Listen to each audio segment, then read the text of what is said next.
was white as snow. And everywhere that Mary went, Mary went, Mary went, and everywhere that Mary went, the lamb was sure to go.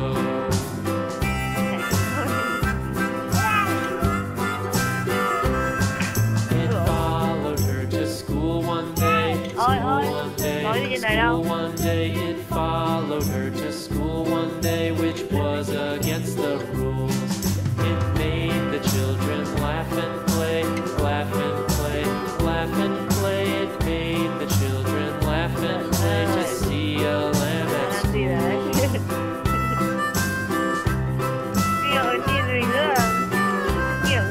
And so the teacher turned it out, turned it out, turned it out. And so the teacher turned it out, but still it lingered near and waited patiently about, patiently about, patiently about, and waited patiently about till Mary did appear.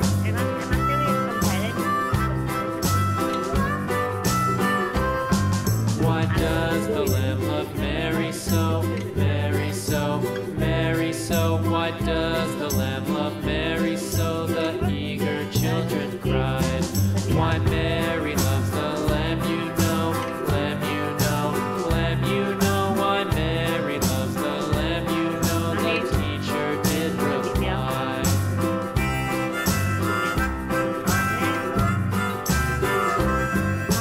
Mary had a little lamb, little lamb, little lamb. Mary had a little lamb, its fleece was white as snow.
Củ ấy.